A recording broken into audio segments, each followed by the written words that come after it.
in la aamusaabay malaa ku roontay si aynu isu maqallo.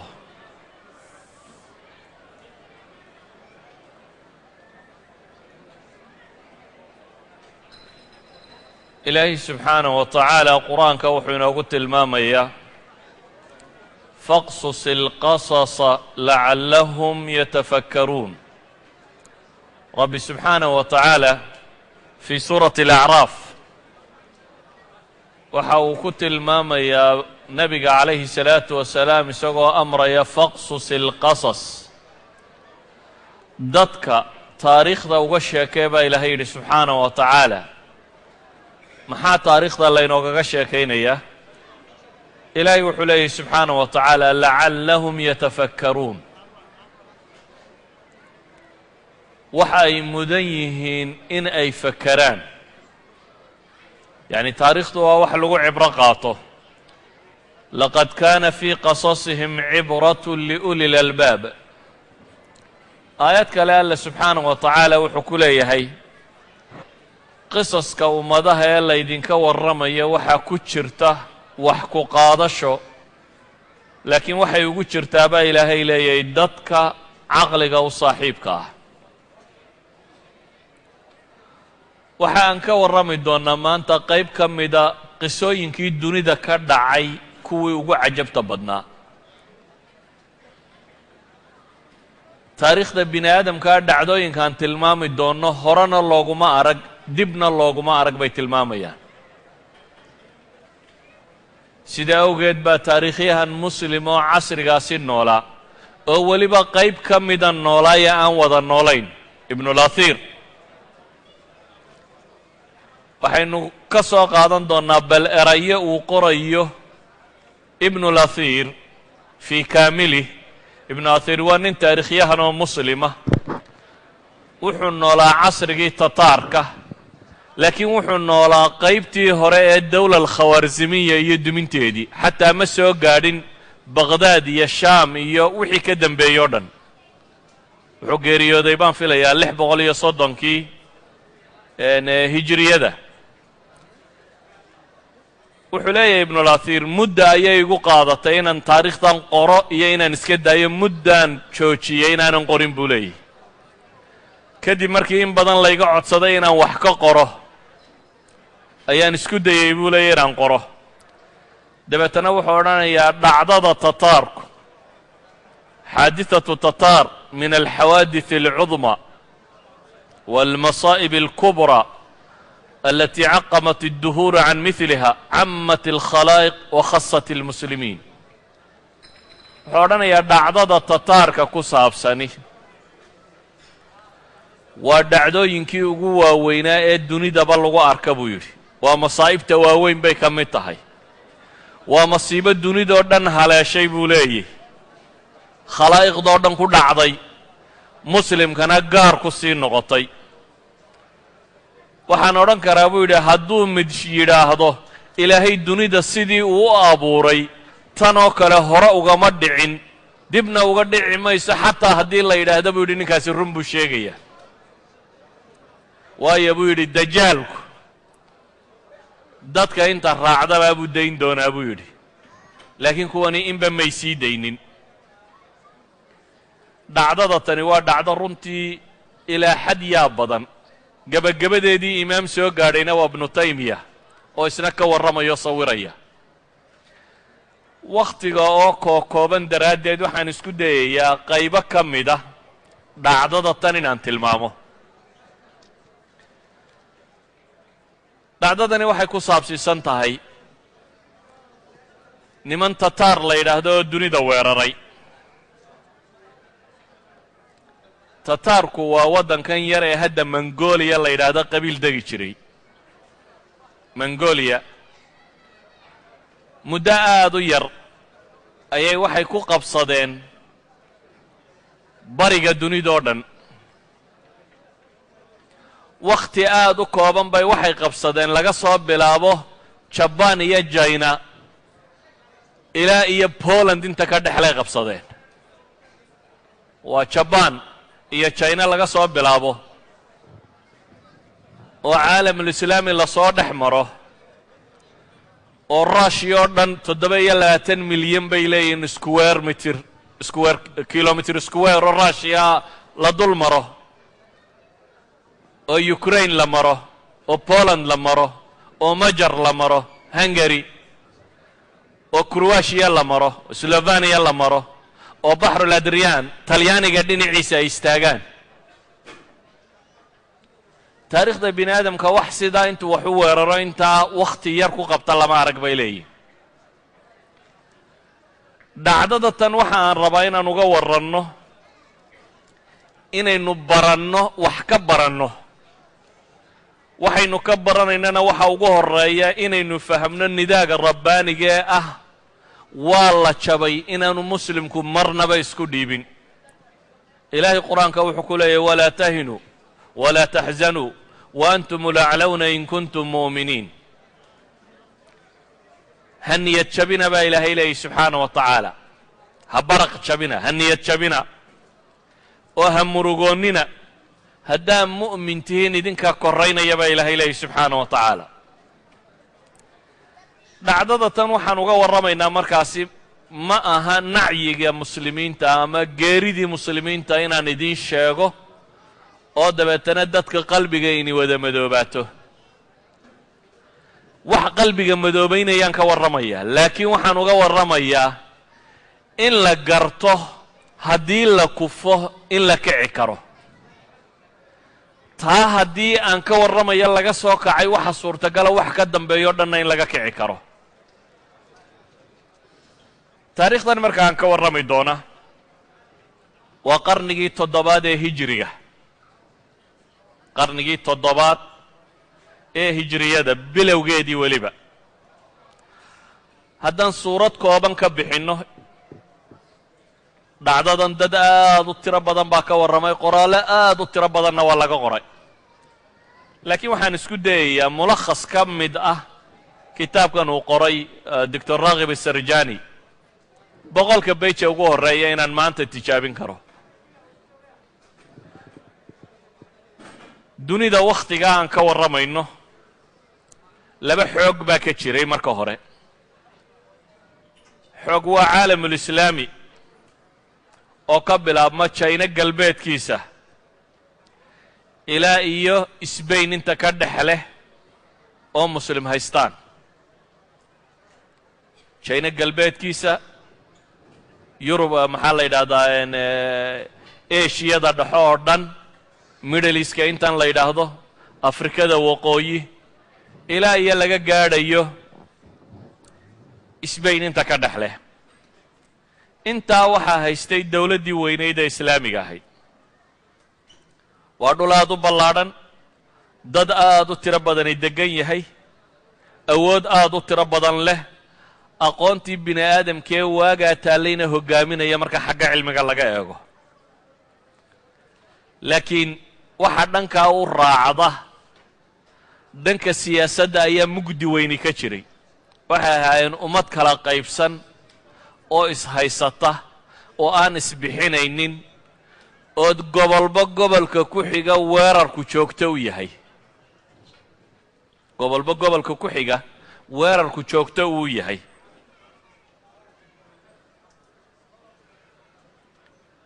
ummadaas siyaasadda sidan u liidatay sidan loo soo hungurayn doona waqti yar ka hor guulo waaweyn bay dunida ka muujisay dagaaladii muslimka iyo crusadeski reer galbeedka qoladoodii kristanka waday u dhaxeeyay waa waqti yar baa ka soo wareegayba markuu salaaxudiin guulaystay salaaxudiin al-ayubi 583 hijriyada bay ahayd markii uu macrakatu xatiin dhigay ama macrakatul arak markuu Spain ay ku soo jabinayeen qoladii kale dawla al-muraabida mise muwaaxidiintii laakiin waxaynu in yar ku arki doonaa iyadoo aad xaqiiqsan doonto ilaaha quraanka ku leh subxaanahu wa tacaala wa tilka al-ayaamu nudaawiluhaa bayna annaas dunida baa ilaahay leeyahay waa maalmo aan dadka isugu warwareejinayo qul illaahumma maalika almulk tu'ti almulka man tashaa wa tanzicu almulka mimman tashaa wa tu'izzu man tashaa wa tudhillu man tashaa waxaynu arki doonnaa rabbi cidduu doono inuu kor yeelo, cidduu doono sharfo, cidduu doonona dumiyo. wakhtigaasi waxaa dunida ka talinayay caalamka islaamiga ah khilaafo lo odhan jiray alkhilaafa alcabaasiya. khilaafa alcabaasiya 500 iyo dheeraad sanay markaa jirta. 132 bay bilaabantay oo dawla umawiya ay baaba'day. kuwanina caasimadooda waxaa la qabsan doonaa 656 520 sano waxa ayay dawladda tani jirtay. laakiin wakhtiga kan waxay joogtay wakhti boqorku in yar uu ka taliyo ama uu ku dhadhow yahay boqoradda ingiriiska oo kale, iska magacuun uu yahay, laakiin imaarado waddanku uu kala googo'o, imaarad walba boqor ku horkaajo, wuxuu doonana uu ka yeelo, ta ku xigtana ay isku duulaan, madaxduna ay ka fakerto un kursigaa sidii u xejisan lahaa iyo ilmihiisa siduu u dhaxal siin lahaa iyo reerkiisa yare uu ka tirsan yahay si ay dadka kale lacagta uga guri lahaayeen. khilaafa alcabaasiya qaabkaasay u ekay. dowladdii muslimiinta ee masar iyo shaam waa suuriya, urdun, falastiin, dhulkaas iminka, iyo xijaas oo ah xarameynka iyo inta ku beegan, iyo yaman, iyaguna kamay wadci fiicnayn. salaaxaddiin alayubi isagaa intan isku qabtay oo dowlad weyn oo islaamiya ka sameeyey, laakiin markuu dhintay dhashiisii iyo tarantii uu ka tegey baa isqabsatay, dabeetana waa la qaybsaday, ninba gobol yar buu gaar u goostay, iyana way kala daadatay.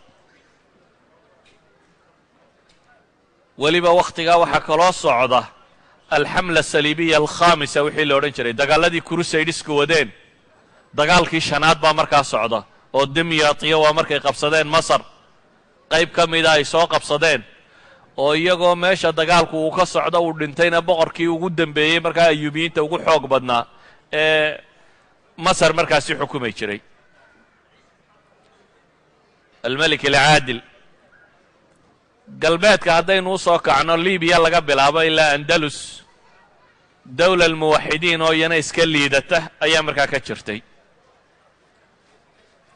gaar ahaan dagaalkii alciqaab lo odhan jiray ee ka dhacay andalus markii lagu jabiyey wixii ka dambeeyey. waxaa jirta dawlad kale oo weyn oo muslimiintu ay lahaayeen oo khawaarzam lo odhan jiray, addawla alkhawaarzamiya. dowladda khawaarzamiyiintu waxay ka talin jirtay duwalkan istaanada la yidhaahdo, turkmanistan, khasakhistan, afghanistan, bakistan, waxaa istaan oo dhan isku soo dar, eeraanna ku dar, intaas bay ka talin jireen. dawla alkhawaarzamiya waa dawlad gudaheeda makaa'id badan iyo isa suldaar badan uu ka jiray. dawla alcabaasiya colaad badan la gashay, salaajaqadii ruumin badan la dagaalantay, salaajaqadii yacni atraagta asalkooda ee muslimiinta ahaa. suuraddan kooban waxaan rabaa un inaan idinka tusiyo sidii u ekaa caalamulislaamigu. waxaa jirtay indiya, waxaa ka talin jiray iyana dawlad islaamiya alghoriyiin lo odhan jiray. faris qayb ka midi waa bershiya, qayb ka midii dawla alkhawaarzamiya bay hoos tegi jirtay. dacal yar oo sokana waxaa ka talin jiray niman lo odhan jiray ismaaciiliyiin. ismaaciiliya waa firqo shiicada sheegata, culamo badanina gaalaysiiso. waa firqo waagaa hore madaxnimada aad u jeclayd oo aad u ilaashan jirtay, dagaalyahan ahayd, dhallinyaradeeda si xooggan u tababari jirtay, ku caanbaxday ikhtiyaalaadka. caalamulislaami madaxda la laynayo, waxa la laynayo iyagaa khaarijin jiray, farsamadaasi iyagaa farsamo yaqaano ku ahaa, oo iyagaa la kala adeegsan jiray inay waxaas isticmaalaan. rag badan oo duwalkii islaamiga ee waaweynaa ka tirsanaana way laayeen, oo qaar intay suufi isaga dhigeen u tageen oo waxay sii weydiisanayo midi geliyeen, qaarba si ay ku dileen. anadol markaynu eegno waa turkiga, dawlad asalaajiqa lo odhan jiray baa ka talinaysay oo muslima, oo alab arsalaan qaa'idkii weynaa ee muslimkii lo odhan jiray dawlad ka tafiirantay. markaan cumuuman eego caalamulislaami wuu ballaadhnaa dowlado tiro badanina way ka jireen laakiin xaalkooda wuxuu ahaa uun kuwo isdilaya oo kooxiba kooxda ku xigta ay ku maqan tahay oo aan isbixinaynin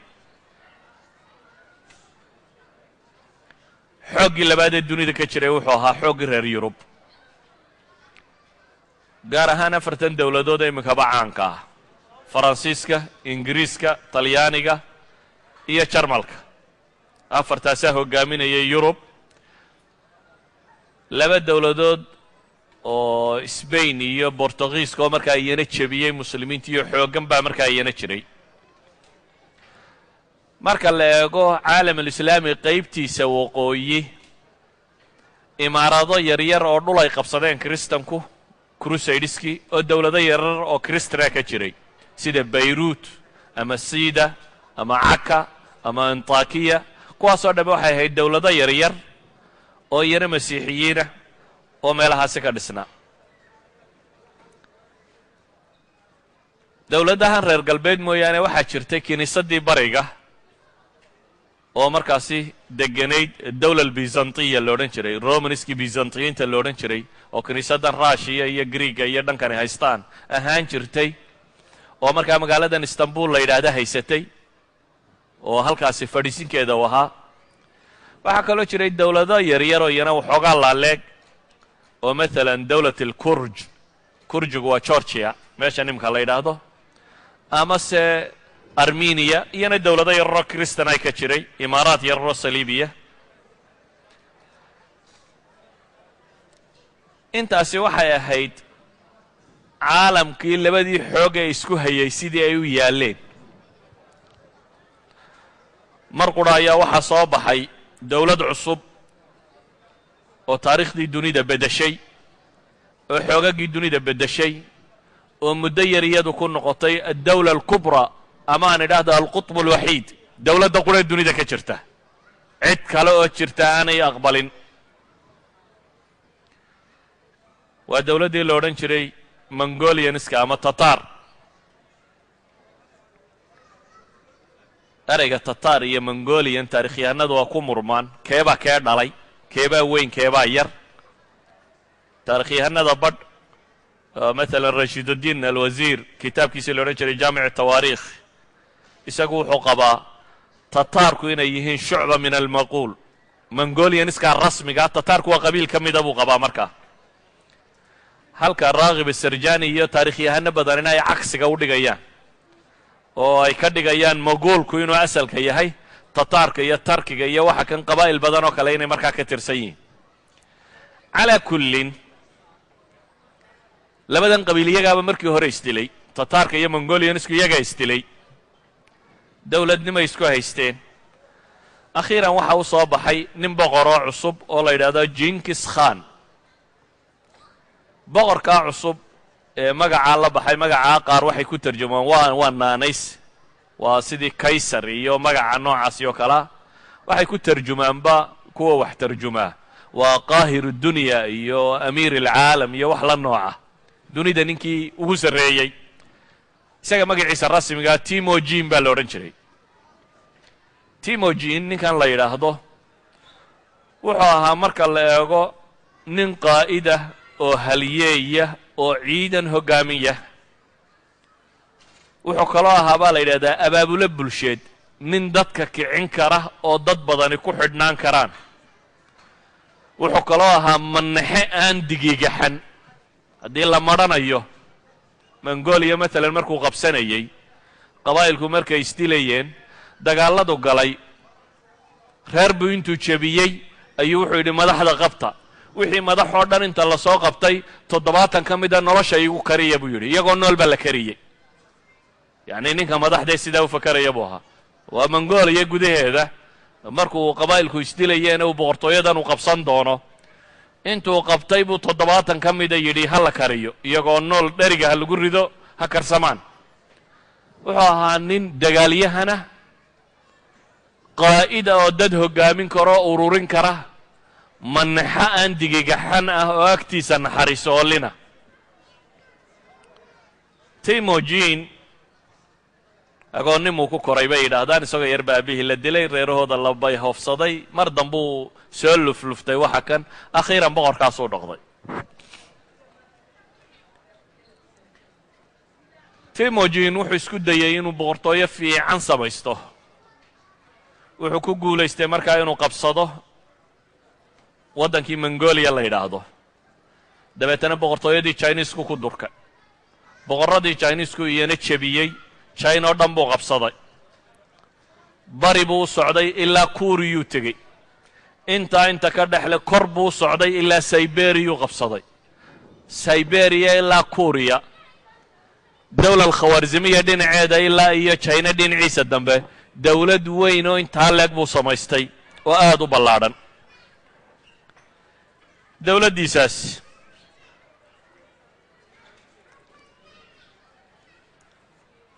waxa uu u samaystay nidaam adag wuxuu u sameeyey dastuur la yidhaahdo al-Yaasiq aw al-Yaasik dastuurkani wuxuu ahaa diimihii dunida yaallay ayuu midba wax ka soo qaadqaatay dabeetana intuu isku dhafdhaftay ayuu dhaqankoodii iyo hiddahoodiina wax ka mida ku dhaftay waa sidan dasaatiirtan iminka dunida taalloo kale diimaha iyo wax inta isku qasqasto wax dhisata yahuudiyada inbuu ka qaatay kristan inbuu ka qaatay islaamka inbuu ka soo qaatay dhaqankii qabiilkoodii iyo wixii xeerarkay lahaayeen qayb buu ka qaatay waxa intuu isu geeyey ayuu yaasiqa u bixiyey kaasuu ku xukumay nidaam adagoo saarim ah maamul aad u adagoo idaariya buu waddanka u sameeyey wuxuu ku caanbaxay waxay yidhaahdaan dagaalyahanadiisu iyo dagaaladu qaadi jiray waxay caan ku ahaayeen weerarka degdegta ah waxa la yidhaahdo yacni waxaa la yidhaahdaa fardaha leeday ku fuuli jireen baa la yidhaahdaa si loo fudaydiyo farasku aanu wax culaysa u dareemin dabeetana wuxuu lahaan jiray baa la yidhahaa kumaankum ciidan ah oo fardaha leeda ku fuula oo ka dagaalami kara kumaankum mayl in ku dhadhow marka waxay dhahaan alxarb alkhaatifa waxaan maraykanku iminka yidhaahdo alxuruub khaatifka ee laga gaadhsiiye meesha la dumiyo taas buu isticmaali jiray baa la yidhahaa wuxuu lahaa nidaam kala dambayn oo aad u adag wuxuu ciidankiisa ku tababaray duruufta qaasiga ah inay aqbalaan good training baa la siiyey ah nolol rafaada inay aqbali karaan wuxuu kaloo samaystay hogaamiyeyaal askareed military jananno ah oo dunida caan ka noqday rag waaweyn bato biiji holaako yacni waa qaa'id la wada yaqaan bayden waa quwaaddii uu lahaan jiray ninka kani waxay ahayn dagaalyahano aad ugu caanbaxay dagaalada wuxuu aaminsanaa bay yidhaheen mabda'a alqutb alwaaxid aqtaab badan inaanay dunida ka jirin dunida in nin qura ka taliyo dadku dunida joogaana inay ninkaa ka dambeeyaan waxyaabuhu caanka ku ahaa waxa ka mida bay yidhaahdaan ballanka ma aqoon baa la yidhi hadduu cid dawlada heshiis la galo inuu la gala iyo inaanu la galin qiimo badan uma kala dhexaynin sideedaba ragga xoogga waaweyne ballanka ma jecla haddii aan aakhiro qofku aanu ka baqaynin iyo rabbaa ku xisaabaya qiyaamaa jira iyo waa la isqabsanayaa sideedaba ninka xoogga weyni ballanka marmarsiiyo uma waayo lagu buriyo waxaanu isku dayayaa markaa galabta inaan soo bandhigo haddii ay suurtowdo burburkii dawla alkhawaarizmiya iyo si uga takhallusay xagguu ku socday filosofigiisu muxuu ahaa ma khilaafada cabaasiyiintu marka hore ku socday sidaa waa la sheegaa laakiin waxa macruufa uun ninka kani si kasta uu u fakerayay dawlad xooggan baa dhinaciisa iyana jirtay addawla alkhawaarizmiya waa dawladdii xukumi jirtay afghanistan uzbekistan turkmanistan kazakhstan tajikistan bakistan iyo qayb eeraan ka mid ah intaasuu isku haystay addawla alkhawaarizmiya oo muslima caasimaddeeduna magaalo orjanda la yidhaahdo orjanda turkmanistan bay ku taallay caasimad ayay halkaa u ahayd labada waddan waxaa ka dhexeeyey xusnuljawaar si nabadgelyaa in loo wada deganaado jankiskhan laftiisu bariga xasilintiisa iyo dowladdiisa dhisideedii ayuu mashquul ku ahaa china iyo dee kuuriya iyo indho yaroo dhan inuu ka takhalluso laakiin wakhtiyada ka mida unbaa waxaa dhacay waxaan laba filaynin isna marmarsiiyo u noqday waxaa dhacay dowla alkhawarzimiya magaalo otrar la yidhaahdo oo bariga ku taalla xagga china u dhow ninkii xaakimka haystay labada dowladood maadaama heshiiskani uu jiray tujaarada ayaa si fiican ugu kala socotay baac mushtarkaa mari jiray xaakimkaasaa wuxuu qabtay tujaar mongolianisa tujaar maguulkii ka mid a ama tataarkii ka mid a dabeetana tujaartii oo dhan buu laayey waa ballanfuryo sida u taalla taarikh yahanadu sababo badan bay sheegaan qaar baa idhaha jawaasiis bay hayeen qaar baa idhaha maye isagaaba cid hoosta ka laysa u soo diray waxaasi waa iska mala awaallo qaar baa idhahdeen radin baa jirtay oo marka hore iyagu wax boobeen dabeetana waa loogu abaalguday waxaasoo dhamm waa wax iska qaldan bale waxaan odhan karnaa waxay khilaafsantayba xadiidkii nebigu abu daawuud xadiidkii warinayay sheekh alalbani xasan ku tilmaamayo ee uu nebigu yidhi calayhi salaatu wasalaam dacu lxabasha maa wadacuukum watruku tarka maa tarakuukum waa xadiid xasan oo nebiga ka sugan nebigu wuxuu yidhi calayhi salaatu wasalaam war xabashida iska daaya inta idin daynayso xabashidu inta ay idin dayso idinna iska daaya waxaa kale uu nebigu xadiidkaasi ku tilmaamay dadka tarkiga la ydhaha ama turkiga la ydhaahdaa turkigu waa qabaa'ilkan bariga o dhammi ciddii ay ka soo jeedeen markaas ma aha atractan oo qura atractan asalkii iyana xaggaasay ka yimaadeen taarikhyahanadu waxay dhahaan kuwan oo dhammi tarkigaasay ku jiraan atruku tarka maa tarakuukum ma dhicin jinkis khaan waraaq buu soo diray uu boqortooyadii khawaarzim maxamed ibnu lkhawaarzim shaah ninkii la odhan jiray madaxda ka ahaa uu u soo diray isagoo le nimankii laayay tujaarta gacanta ha layga soo geliyo boqorkan qaybta muslimkaa haystaana wuxuu yidhi maya annagaa maxkamadaynayna haddii ay jirto xagga iyagaa lagu maxkamadaynaya waa sida taarikhyahanada qaar sheegaan dabeetana umay cuntamin jinkis khane wuxuu yidhi cid buu soo diray wuxuu yidhi ha la soo dhiibo boqorkii xaggan haystayna boqor dhul badan qabsaday oo laftiisa aan isbidistu ku yarayn buu ahaa ninkii uu soo dirayba wuxuu yidhi isagana ha la dilo awal waxaa la ysku haystay rag tujaaroo la laayey oo ha lay keeno iyo halka ha lagu xukumaa la ysku hayay oo tii afghanistan oo kale dabeetana waxaa la yidhi maye kiina wuu dilay jinkis khan marka kan wuxuu u diyaar garoobay markaa dagaal waa iclaani xarb labadii dowladood dagaal baa loo diyaar garoobay jinkis khan ciidan aad u tiro badan buu soo kaxaystay moxamed ibnu khwarzim shaah ninkan la yidhaahdae dowladda tan xukumaana isna ciidan buu soo urursaday magaaladii arjanda wuu ka yimi isna bariguu soo kacay laba ciidanoo aad u tiro badan baa la yskala hor yimi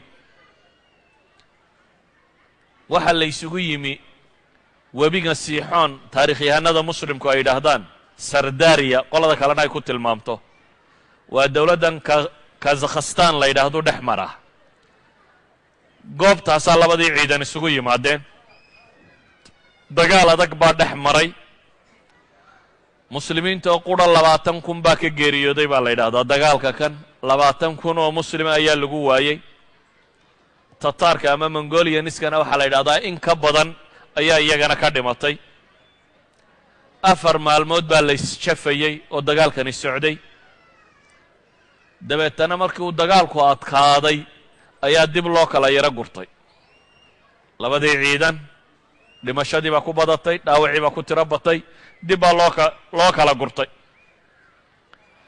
wakhtigii dib loo kala yaro baxay ayuu boqorkii moxamed ibnu khawaarzim shaah wuxuu u fakeray fikrad qaldan taktiik qaldan ragga badhna waxay idhahdaan akhlaaqiyan qaldan oo ah inuu insixaab sameeyo goobta inuu ka guuro dabeetana cawaasimta magaalooyinka waaweyn inuu ciidamada dhigto o ilaashado isaga iyo ciidankiisa inta ugu badanina caasimaddii inay ku noqdaan caasimaddii markaa galbeed waqooyo fog bay ka xigtaa meesha la isku dilaya waa ka durugsantay ciidankiisii dib buu u kaxaystay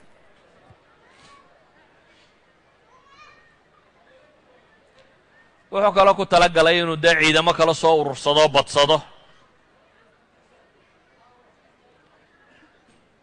laakiin waxaa jirta isaga iyo muslimka ay isugu dhow yihiin colaadaha dhex taagan iyagana khilaafa alcabaasiya xaggeeda ciidan kama helayo dowla salaajiqa waxba kama helayo hawriyiinta waxba kama soo helayo daa'ifa alismaaciiliya waxba kama helayo hareerihiisa duwalka ka xiga layskuma fiicna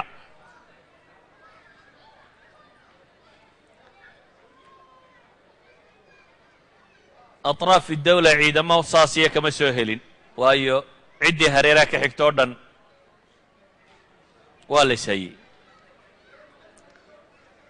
muslimku hadduu ishayana ilaahay qur-aanka wuxuu ku leeyahy walaa tanaasacuu fatafshaluu watadhaba riixukum waاصbiruu ina allaha maca asaabiriin rabbi wuxuu leeyahy subxaanaه wa tacaala ha isqabanina oo haddaad murantaan oo isqabataan oo nisaacu dhexdiinna ka dhaco waa fashilaysaan dowladnimadiinna iyo xooggiinnuna waa tegayaa baa ilaahay yidhi waصbiruu ina allaha maca asaabiriin baa ilaahay leeyahy bini aadam hadduu wax wadaago xagxagasho iyo isqabasho lama waayo laakiin ilaahay wuxuu leeyahay sabirka ogaada laba hadday isqabataba aan kala yaacnadu waxba ma tarto waa dhaqanka ilaa hadda muslimka dhex yaallaad mooddaa laba hadday isqabato wadaad iyo wabiinba isku dar laba wadaad hadday masaajid isku qabtaan waa la kala guuraantee cidda kalena maxaad u malayn wadaad iyo wabiinba isku daro dhaqanku wuxuu u yaallaa qaaba haddii laba muranto in la kala yaaco caalamulislaami qaabkaasoo kale u yaallay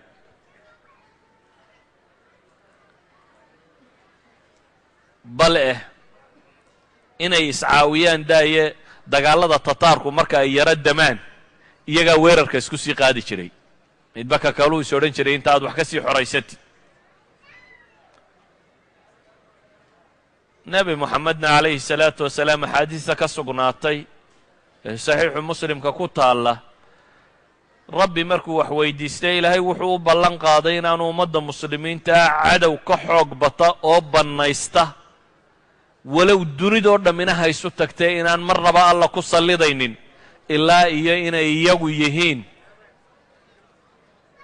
kuwa isjafaya ee iniba inta kale gumaadaysa mooyaane waa xadiid nebi moxamed ka sugan calayhi الsalaatu wasalaam boqorkani wuxuu ka fekeray markaa carruurtiisii iyo reerihiisii iyo ciidankiisii iyo wixiisii inuu aad u ilaashado oo aan dhibta badani soo gaadhin haddii uu ciidamadii meeshii kala baxay jinkis khan maxaa laga rajaynayaa marka hadday u bilaabantay shaqadiisii rasmiga ahayd marka jinkis khan ciidamadiisii buu soo dareeriyey uzbekistan buu soo galay wuxuu yimi cawaasimta muslimiinta wakhtiga kan dunida magaalooyinka ugu waaweyn ah yacni taariikhdii hore marka la eego dowladahan reer galbeedka iyo caasimaadkoodu waa shalay shalay bayaanku odhanaya indiya goormuu tegayey ingiriisku waa ku axad britaaniyiin ka soo warramaya wuxuu yidhi magaalo ku taalla indiya muslimiintu markay xukumaysaya murshadabaad baa la yidhahdaa ayuu tegey markaasuu wuxuu soo diraya uu leeyahy murshadabaad baa ka weyn london kana dhaqaalo badan kaliba oday kaloo faransiisaa tegey markaasuu yidhi magaalaan tegey godadkii dahabkee dunida aad mooddo ina iyada to lagu guray idan shalay ahayd baris iyo london iyo waxa kani cawaasimtii dunida wakhtigaa ugu waaweyneed kuwaasi muslimku degan yahay buu ahaa bukhaari markaa waxay ka mid ahayd magaalooyinka ugu waaweyn 616 hijiriyada markay maraysay ayuu ku sameeyey xisaar magaaladii buu la go'doomiyey magaalada waxaa jooga ciidan badan oo ninkii kaga tegey ciidamadii uu qaybqaybinayay oo meelahan kaga tegay ciidan badan baa jooga laakiin dadku qalbigay ka dagaalamaane qofku hadduu qalbiga ka jabo waxaad mooddaa inaanu wax badan iska celinin waxay dalbadeen dadkii meesha joogay iyo wixiiba inay isdhiibaan laakiin muqaabil ilamaan calanka cad baanu taagaynaa laakiin nabadgelyo hana la siiyo dadkii badh baa caynkaa yidhi badhna waa diideen magaaladii markay isqabatay qolole aan isdhiibno ciidankan intaa leeg boqorkeenniba tegiyo iska celin kari mayno iyo qolana aan isdifaacanay noqdeen waxaa xoog batoo tiro batay qoladii lahayd aan isdhiibno qoladii lahayd aan isdifaacno qalcad weyn oo magaalada ku dhex taalla ayay galeen dabeetana ciidanka intii qalcaddaa gashay waxaa ku darsamay culammadii iyo fuqahadii iyo dadkii waxgaradka ahaana qalcaddii bay ugu tageen dadka intii ugu tirada badnaydna waxay idhahdeen ma tataar baa la iska celin karaya aan isdhiibno waa isdhiibeen jenkis khan dhaqamadiisii u yaqaanu markaa ku dhaqma qoladii isdhiibtay wuxuu yidhi ammaan baan idin siiye ee maxaan samaynaynaa markaa qolada kalean weeraraya albaabaday u fureen magaaladii buu soo galay qoladii isdhiibtay wuu iska daayey wuxuu yidhi idinku rag fiican baa tiina waa isdhiibteen haddaba dagaalkaynu wada gelaynaa qolada kale ayla weeraraysaan waxaa bilowdaan dhufaysyada iyo khanaadiqda iyo waxaan ay qoteen iyo meelaha kan idinkaa kala garanaya ila dumiya muslimkii xagga kani waxay u eegyihiin muslimkii deganaa maxay afghanistan waqooyigeeda iyo akraaddii ciraaq iyo shiicadii ciraaq baabkii oo kale weeyaan waa lala jafay markii la jafay 10 maalmood ayuu xisaar ku hayay go'doomin qalcaddaasi ama dhufayskaa weyn 10 casho kadib ayuu jabsaday dabeetana wixii ku jiray midh lagama sii dayn waa la gumaaday markuu qoladii gumaadkooda ka soo jeestay ayuu dib u soo noqday magaalada intii kaleba wuxuu yidhi codsi wixii magaalada dhaqaale yaalla ha la soo saaro dahabka iyo kunusta iyo fidada iyo wixii aa meesha ku haysateen intaasaan rabaa buu yidhi ha la soo saaro waa la cabsanayaa wixii ciidanka hadhsanaa raggii yidhi intii tidhi aan dagaalanana laga takhallus intani waa intii awalba isdhiibtay calanka caddi dhiibatay xoolihii baa loo keenay magaalada wixii dhaqaale yaallayna waa kan baa la yidhi markuu dhaqaalihii isku hubiyey ayuu ciidankiisii wuxuu yidhi waa fasaxantiin haddaba waa fasaxantiintu waa yaan waxba laga sii daynin bukhaara siday u dhammayd dhiiggaa dhegta loo daray gawraca magaaladii dhammayd waa la laayey hantida intuu isagu qaatay mooyaane askartii baaqigii baa lagu sii daayey waa la waday magaaladan iyo siday u ekayd ibnu kathiiroo ka warramaya wuxuu leeyahy faqataluu min ahlihaa khalqan laa yaclamuhum ila allah waxay laayeen buu leeyahay dad aan tiradooda alla mooyaane cid kale garanaynin carruurtii iyo dumarkii waa kaxaysteenoo waa fara xumeeyeen bale dumarka reerka ragga hortiisa dumarka lagu fara xumaynayay xaaskiisa iyo carruurtiisa iyo maxaa la yidhahdaa hablihiisaba hortiisaa lagu fara xumaynayay ciddii madaxa ka yara taagta ama isa soo taagtana madaxa laga jarayay markuu magaaladii wixii adduun yaallay qaatay wixii rag joogay dilay wixii dumar joogay la fara xumeeyey ayuu yidhi haddaba baxa baaqigiina wuu gubay baaqigiina wuu gubay bukhaara intii dagaalantay iyo intii isdhiibtayba waa dhimatay magaalada bukhaara la odhan jiray intii dagaalantay iyo intii isdhiibtay labadiiba waa dhinteen wa anuhlik an nahlaku wa fiina asaalixuun xadiidkii saxiixa muxuu lahaa nabigay weydiisay mayaanu halaagsamayna mise waana la halaagaya iyadoo dadka saalixiintii nagu jiraan qaala nacam idaa kahura alkhabs buu nebigu yidhi xumuhu hadduu bato ha waa laydin wada halaagaya. markuu bukhaaro dhulka la simay buu dhaqaaqay isagoo ciidankiisii wata. wuxuu qabtay magaalada ku xigta samarqand. samarqand waa magaalo weyn oo zabakistan meeshan iminka la yidhaahday ku taalla. waa magaalooyinkii muslimiinta ee caanka ahaa. waa samarqandiya agagaarkeeda maalan suqdatu samarqand taarikhda waa ku aragteen. waxay yidhahdaan jannaat dunya 4 baa la odhan jiray. jannada dunidu waa 4 baa la odhan jiray. suqdatu samarqanda baa ka mid ahayd 4ta la tirin jiray. suqdada la sheegayo waa tuulooyinka magaalooyinka yarar ku xeerxeeran samarqanda. waxay idhahdeen 5 maalmood oo aad dhan kastaba u socoto 5 maalmood socod ah ayaa beer iyo bustaan iyo dhul cagaaran ahaan jirtay. waxay idhahdeen meesheeda sare haddaad korto abidkaa saxaare iyo meel xun ishaa qaban mayso. webiyadaa wada dareeri jiray. dhul aad u qurux badan buu ahaa. dad aad u tiro badanoo muslimiin inay degan yihiin. magaalada bukhaara wixii uu laayay mooyaane wixii uu soo kaxaystay maxaabis buu soo kaxeeyey. ibnu kathiir maxaabis ibnulahir aan idhaahdo ibnulahir maxaabistaa markuu ka warramayo wuxuu leeyahay qofkii daala inta lagu soo socdo bukhaare iyo loo kala socday qofkii daala ama socon kari waaya waa la dilaa.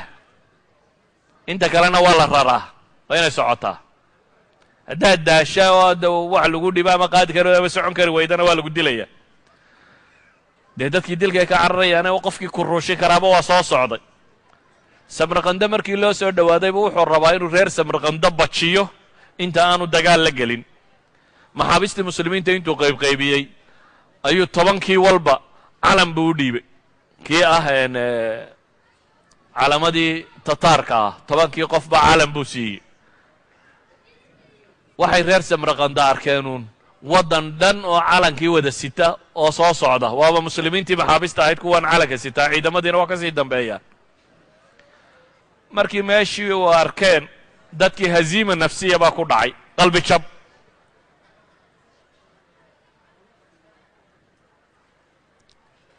maxaabistii wuxuu ku qasbay inay dagaalamaan. haddii kale waa laydin laynayaa buu yidhi. ciidankiisa qoladii gamuunlayd ahayd ama wax ganaysayna wuxuu yidhi nin walba maxbuus qabso kaxayso. gaashaanku waa isaga isu dhig dabeetana gamuunkaagana rid kanna ku beegnow. hadduu nuuxnuuxsadana gowrac. waxaana yidhahdaan shield bashariya yacni dad lagu gabbado ayuu baaqigiina ka dhigtay. magaalada dacalkeedii markuu soo gaadhay si magaalada loo argagaxgeliyo wixii intaasoo dhan ka soo badbaaday magaalada dacalkeedii markii uu yimina wuxuu idhi ku hor gowrac magaalada. baaqigiina halkaa birta lagu mariyey. reer samarqando markaa naftii baa isugu timi.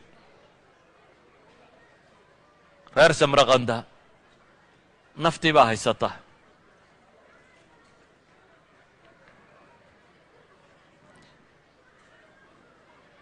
reer samarqanda waxay isku dayeen boqorkii meesha maray 50,000 oo askari buu u sii dhigay oo uu meeshan kaga tegey. 50,000 ee askaree meesha joogay ee madaxdoodiiba ka tagtay iyana waa cabsadeen. tiradu wax ma tarto ee dadka tayadiisa iyo iimaankiisa iyo intay alla rumaysayin baa wax badan tara. magaaladii markii dhan walba xisaar lagaga sameeyey go'doomin markii dhan walba lagaga sameeyey ayuu ciidankii dhammaaye meesha magaalada lagaga sii tegey. waxay ahayd inuu magaalada ka soo baxo dibadda ku dagaalamo. dibadda uma bixine magaaladii gudaheedii buu galay. qalcaadkii dadku ku jireen buu la galay. isla markaana waxay gaansadeen go'aan ah inay isdhiibaan. dabeetana dadkii magaalada joogaa ku qayliyo waxaa la isku dayay in la qanciyo. fula baqa cararaya dee cidima joojin karto. waa diideen. waxay aqbaleen samarqando magaaladii samarqanda la odhan jiray inay iyana dhiibaan.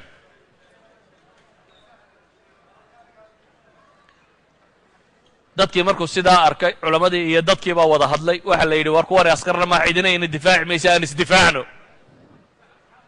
aan wax iska celinno 70,000 ayaa markaa soo baxay oo dadkii magaalada degganaaya seefoodiiyo warmahooda qaato o yidhi waa isdifaacaynaa dadka kani waa dad xamaasade hayso laakiin maaha dad military trained ah dad ciidannimo loo tababaray maaha waa dad u nacay iyagoo faramadhan inta loo yimaado in birta la mariyo oo la gowraco waayo waxay ogyihiin magaaladii dhammayday isdhibtee bukhaara ahaydba sidii loo galay marka kollayba waa dhimanaysaan bay leeyihin inay idinkoo soo jeeda dhinta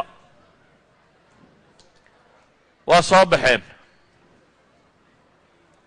jinkis khan waa khabiid taagtiyahana 70,000 markay soo baxeen oo uu garanaya inaan ahayn raggii militariga ahaa ee dhabta ahaa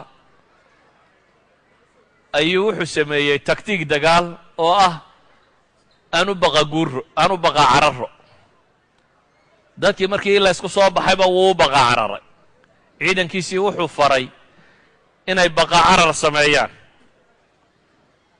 baqa cararku waa inaad iska dhigto sidii nin jabay oo cararaya oo tegaya laakiin xeelad dagaal buu wadaa ma rabo waa soo baqa cararay dadkii awalba xamaasadaysanana waxay islaahayeen wallahi waa kaa gaalka idiin jabay seeftaa lagala daba cararay waa laga soo daba aguumay ciidamadiisii qaybuu meel sii dhigay dadkii markuu magaaladii kala baxay ee uu gaar ula baxay ayuu kamiinadii xagga dambe ka mareen waxaa laga xidhay xaggii magaalada iyo midadka ay ka heli lahaayeen dabeetana labada dhinac baa askartiisii ka gashay 70,000kaba madaxa laga jaray 70,000 ee soo baxay 70,000ba madaxa laga jaray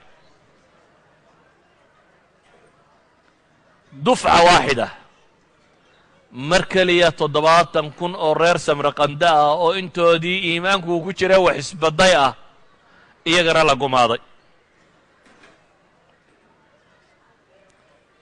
maxaa soo hadhay magaaladii buu ku soo noqday markaasi oo go'doomiskii buu ku bilaabay ciidankii 50,000 ee war dagaalama looga taag waayey gudaha ku jiray jinkis khan bay la xidhiidheen waxay yidhahdeen waa isdhiibaynaa laakiin nabadgelyana sii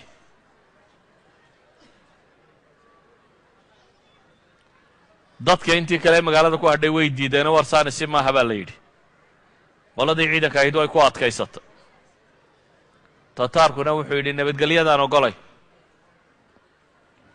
dabeetana albaabadii magaaladay qasab ku subeen qasab bay ku fureen waa askar shacabtana ka adag waa halkii gabayaaga carbeed muxuu lahaa asadun calaya wa fi lxuruubi nacaamatun aniga buu yidhi markaa way arkaana waa libaax dagaal markuu dhacana waa goraya buu yidhi waa cararaya waa askar shacabkan iyo masaakiintanna ka adag halkan raggu isku haya marka la taagana calanka cad bay geynayaan dadkii waxay ku qasbeen albaabada in la furo magaaladii Samarqanda ahayd albaabadaa loo furay dabeetana jinkis khan iyo ciidankiisii baa yimi wuxuu yidhi shuruuda heshiiskee nabadgelyada a ku helaysaan waxa weeyaan kow hubka soo dhiiba iyo fardaha iyo xoolaha idinkana waxaan idin gaadhsiinayaa dhul nabada iyo meeshii aad rabteen waa ciidankii dee dawladda markaa wuxuu leeyay wixii hub ah iyo fardo iyo dawaab aad rarataan xoolo wixii ah la soo wareejiyo idinkana waan idin geynaya waa idin kaxaynayaa dhul nabada meeshii aad doonaysaan baan idin qadabadsiinaya waa rag dee jabay yacni fulaha haddii inan yari u hanjabo inanka yar xooggiisu uma muuqdee digdigtiisaa u muuqata waa jabeen nimanka kani maadaama ay jabeen hubkii iyo wixiina waxay idhaahdeen waa kan naga qabo ciidanku wixii uu hub haystay meel buu ka dhigay waa un nidaamkan maantaba la isticmaalay cunaqabatayn ku soo roga hubkaa laga dhigo yaan waxba laga iibinin waa kan maalinta dambena oo lagu duulaa marka wax walba wakhtiga laga dhigo hubkao dhan markii uu ka dhigay ayuu magaalada soo galay dabeetana wuxuu amray in raggooda iyo dumarkooda iyo carruurtooda kuwan waxba inaan laga sii dayna la laayo magaalada tan, wixii xoolaana la qaado, dadkana in la cadaabo ilaa iyo xooluhu halkay ku qarsooyin inta ay ka sheegayaan, dumarka iyo carruurta wixii in la addoonsadoo la kaxaysto aanu cuntaminee ama weyn ama xanuunsanaya ama kuwaana ma wadwadi karnay hala dilo, jaamica magaalada masaajidka ugu weyn ee magaalada ku yaallana hala gubo.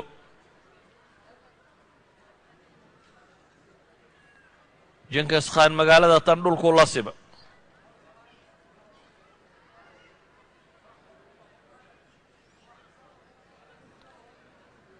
bukhaaro wixii ku dhaceen samarqanda iminkana sidani ay socoto, cid muslima oo soo caawisay oo soo kacdayna ma jirin. boqor yaroo waliba wuxuu islaaday adigu dawladdaadii yarayd iyo xuduuddaadii iyo intaadii iyo askartaadii iyo waxaaga waad haysataa, reer hebel baa la laynaya, adiga maxaa kaa galay? bale waxaabaa laga yaabay inuu ku farxayo, dee dagaallo horay wada galeena ways hayeen. waxbaa la yaamin waa wax maanta dunida ka socda une. faluujaa la liqaya, inta kalea daawanaysa. falastiin baa la liqaya, inta kalea daawanaysa. waa nafsi shay. Jenkins Khan magaaladii samarqanda la yidhaahdo samarqand ayuu fadhiistay. dabeetana wuxuu yidhi magaalooyinkan iyo layntooda tani wakhti badan bay iga luminaysa. magaalooyinka kan iyo layntooda wakhti badan ayay iga luminaysa. ee maxaan samaynayaa? 20,000 ee ciidankiisa uu raggii ugu khatarsanaaya ayuu soo saaray. dabeetana wuxuu yidhi dawladda tani jabtay ee waxaan rabaa moxamed ibnu khawaarzim shaah madaxiisa in lay keeno. boqorkii ha laga daba tago, wax kaloo aa eegtaan yay jirin, socda, boqorkii baan idiin diray. isna wuxuu degay samarqanduu iska degay. utlubuuha ayna kaana walow tacallaqa bisamaa buu yidhi bay idhaaheen. meel kasta uu jiro ninkaas raadiya, samada hadduu qabsadaha ka hadhina. waa istihzaa bilmalaayiin almuslima. u fiirso, waa 20,000 oo askari, dawlad dhan oo 2-3 magaalo laga haysto intii kale dhexta ayuu u diraya. waa caasimaddii waddanka meeshuu ku socdaa. 20,000 baanu u diray marka kan. soo qabta buu yidhi madaxweynihii waddanka.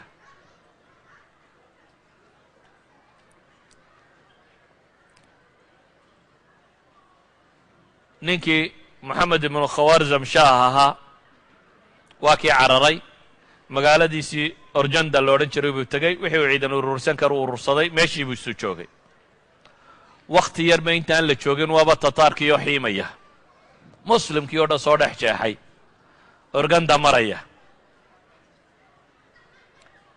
organda waxaa mara nahru jiixoonkaynu sheegayno. webiga markaa dhankiisa galbeed bay magaaladu ku taallaa. dabeetana webiga sad weyn buu leeyahy, yacnii wuxuu leeyahay biyo xidheen weyn ayay meesha ka samaysteen. 20,000 ee askari oo yaacayo tataarka ahaabaa soo galay. dhinacii bari bayse soo taageen. wabaa ka xiga magaaladii.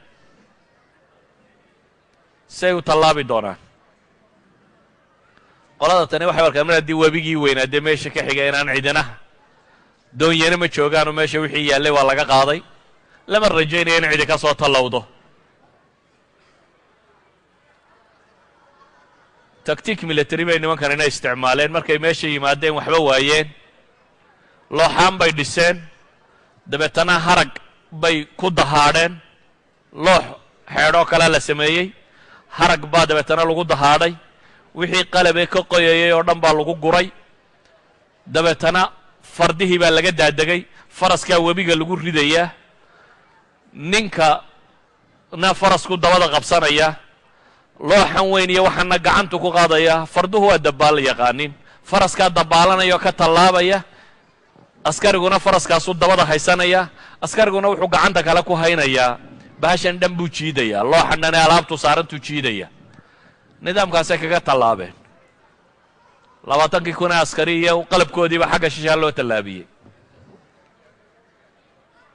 intii waxaanoo ciidani soo tallaabayaan xaggee lagu maqnaa dowladda mukhaabaraadkeedii miyaa la hurday sidee wax ahaayeen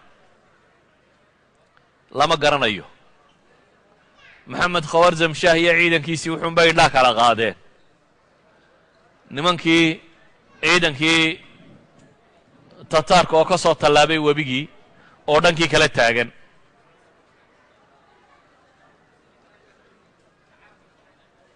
moxamed khawarzam shaah markuu ogaaday in lasoo tallaabay koox ciidankiisii ka mida iyo waxbuu kaxaystay waa dhaqaajiyey waa ka baxay magaaladii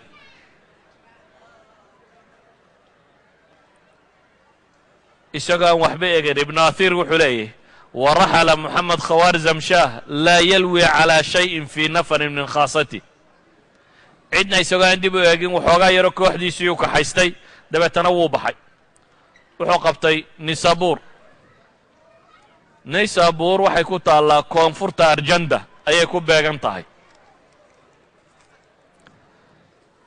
maadaama uu cararay ciidankiina madaxdu de hadday kaa carartay ciidanka intii kalena waa iska kala yaacday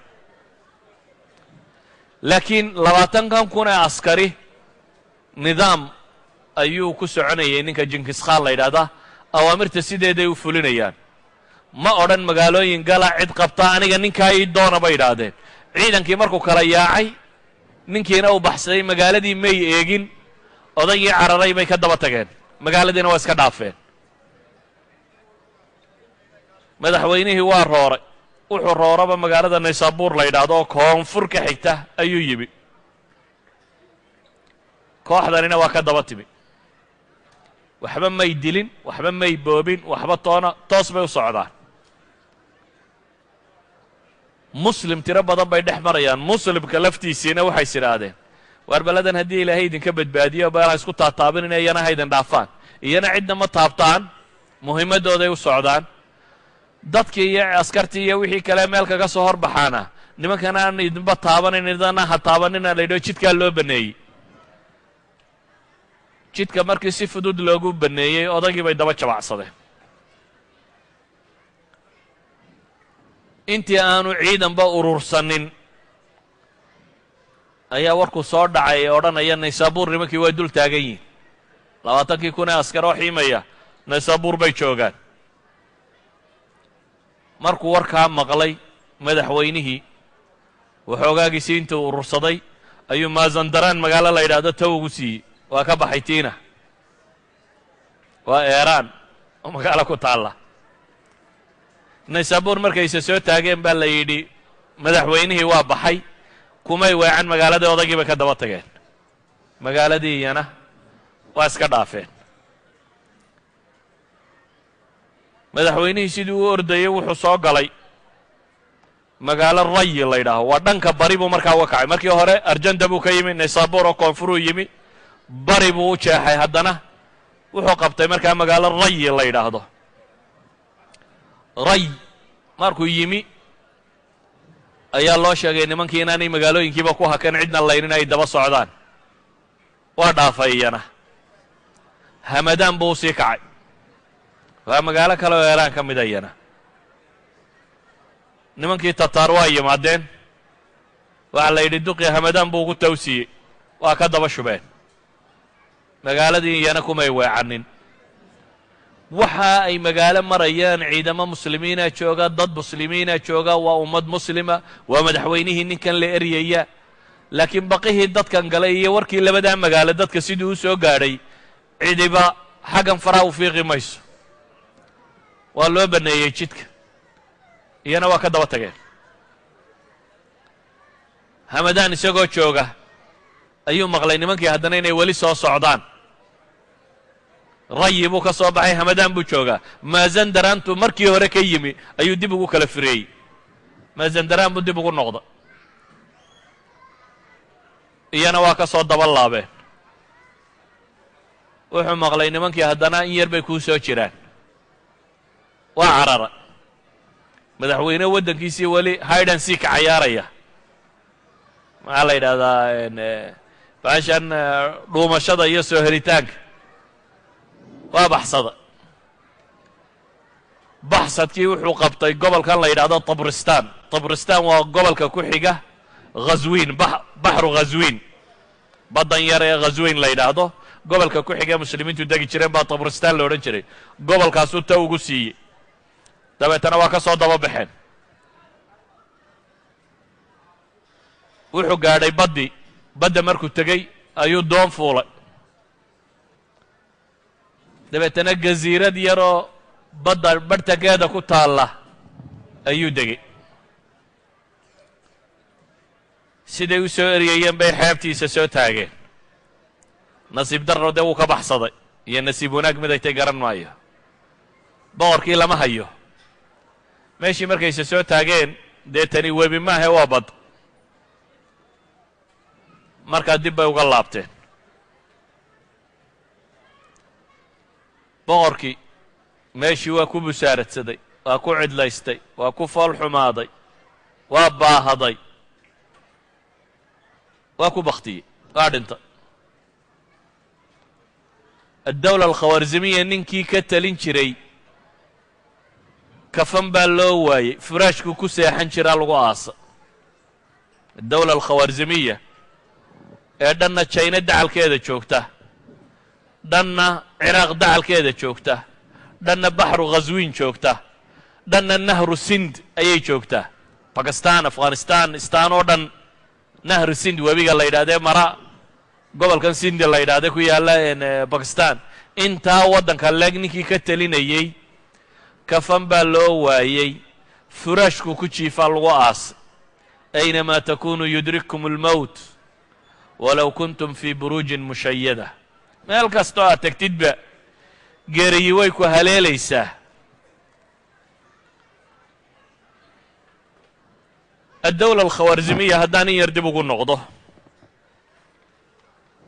moxamed ibnu khawarzim shaah wax cajiibaa ka arki doontaan haddaan isaga taarikhdiisa in yar ka warramo.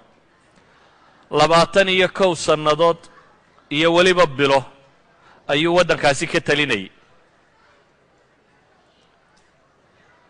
21gaasina uu ka talinayey boqortooyadiisu way sii ballaadhanaysay. boqortooyooyinkii yarraa ee agtiisa ka jiray oo dhan wuu baabi'iyo isagu isku soo hoos daray. min ciraaq ilaa turkistan, turkistantan hadda uu qaybta haysto china, ilaa ciraaq inta ka dhexlay dowladdani ahayd. afghanistan buu xukumi jiray, qayb indiya ka miduu xukumi jiray, sajastan buu xukumi jiray, maxaa la yidhahdaa karmaan oo bakistan qayb ka mid ah buu xukumi jiray. tabristantaynu ka warramayno waxaasoo dhana buu haystay. ninkan xaalkiisu siduu ahaa? ninka kani shakhsi ahaan cibaadiya maamulba uu ku fiicnaa baa la yidhahaa. bal u fiirsada, waa wax cajiiba arki doontaane. waxay yidhahdaan wuxuu ahaa nin sabir badan oo dhibaatada u adkaysi badan oo socod badan oo aan raaxo jeclayn oo bidhbidhka nololeed aan u jeedin, laakiin madaxnimo hunguriyuu hayo, madaxnimada aada ugu adag, boqortooyadana ilaashada. shakhsiyadiisa qof ahaan waxay ku sheegaan inuu ahaa nin cilmi lahaa oo culammada sharfi jiray oo cilmiga jeclaa oo majaalistiisa cilmiga la fadhiisan jiray oo ahlu cilmiga ka barakaysan jiray oo la noolaan jiray, oo haddaa xaggeeda inkaartu kaga dhacday. isagu shakhsi ahaan waxaa la leeyahy nin cibaadaysto caynkanoo caynkana buu ahaa. maamul ahaan waxaa la leeyahy nin dowladdiisiiyo waxan ilaaliyo si fiican u maamulo buu ahaa. waxay yidhahdeen mashkiladiisu wuxuu ahaa siyaasi hinaasiya buu ahaa.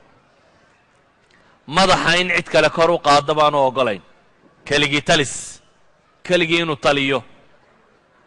walidaalik ayaa ibnu lathiir wuxuu leeyahy wa kaana qad istawlaa cala albilaadi waqatala mulukaha waafnaahum wabaqiya huwa waxdahu sulطaan اlbilaad. yacni wuxuu tilmaamayaa ninkani buu yidhi dhulkao dhan buu qabsaday, boqorradii kale iyo madaxdii kale oo dhan buu laayoo gumaaday, keligii baa meesha u hadhay. markii isaga tataarku jebiyeen buu yidhi lam yabqa fi اlbilaadi man yamnachum walaa man yuxmiiha. haddaan si kale u tilmaamo waxa weeyaan aniga mooyaane madax kale yay jirin buu taagnaa. madaxdii kale iyo wixii kaleo dhan buu dhulka la simay isagu markii uu jabay. qisatu tataar oo min mongolia ilaa kiivna waa layga rabaa inaan ka warramo inta ka dhexleeya sidii loo qabsaday, wakhtigiina 10 daqiiqa ka hadhay. marka aan soo koobo waxaan odhan karaa dadka muslimiinta ah dhibaatadii dhexdooda taallay baa jebisay, midnimo la'aantii baa jebisay. dabeetana intii kale markuu gumaadayay isagoo qura soo hadhaya, isagu markii la jebiyeyna wax ka dhiciya waaye. halkii nebi moxamed calayhi salaatu wasalaam siyaasaddiisu ahayd meel kasta oo dowladdii nebi moxamed ay tagto madax muu bedelin nebigu calayhi salaatu wasalaam. manaahijta iyo maamulka qaabka loo wadunbuu wax ka bedeli jiray, laakiin ma jiro reeruu suldaankiisa casilay, boqoruu meeshiisa ka qaaday. wixii uu nebi moxamed calayhi salaatu wasalaam dhulkuu qabsaday ma jirin nin madaxoo meeluu haystayba uu ka qaaday, laakiin wuxuu bedeli jiray uun qaabka wax loo maamulayo iyo see wax u socdeen.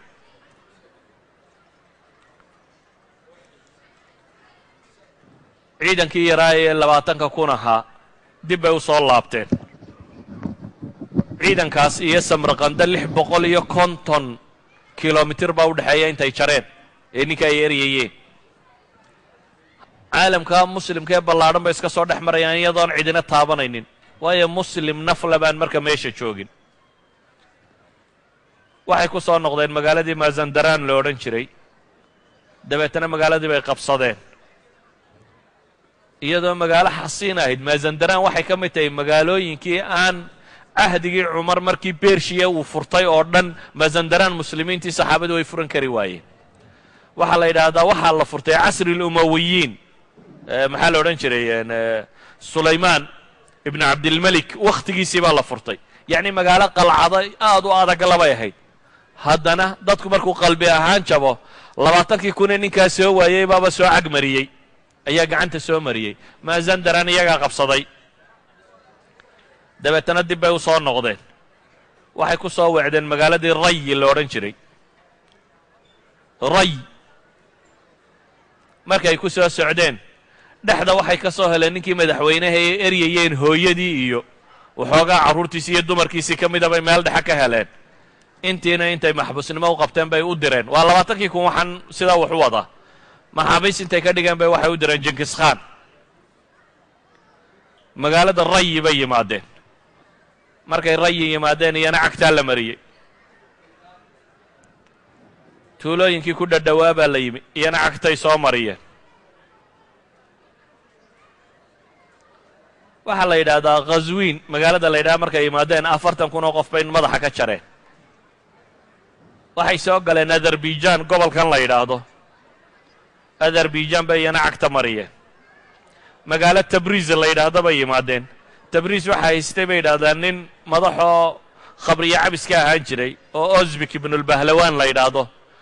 lacag iyo maryo iyo waxbuu kala hortegay. waa 20kii.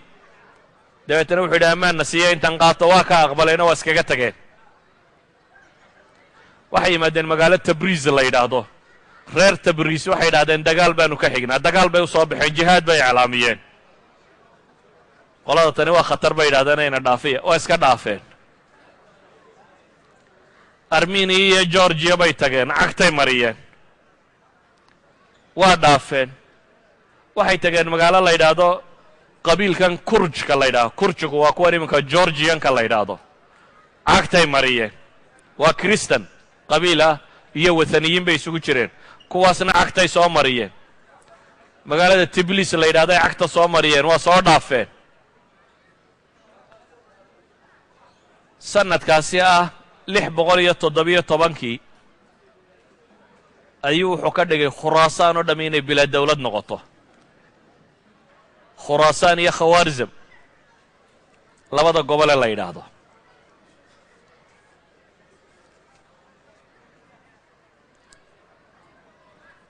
khuraasaan waxaa la yidhahdaa waa gobol eeraan waqooyigeeda, eeraan berigeeda iyo waqooyiga afghanistan intaasoo isku baxsanba khuraasaan lo odhan jiray taarikhyahanadii hore. waa meeshay ku taalla magaaladan la yidhahdo balkh iyo marwe iyo naysaabuur iyo haraat iyo ghazne iyo waxaasoo dhammi. dhulkaasoo dhan buu soo maray oo wada qalaac xasiin ahaa.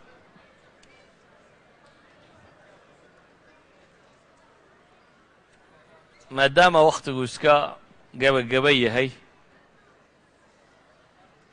bal maanta halkaasaan ku joojinaya wallahu aclam wabillahi tawfiiq.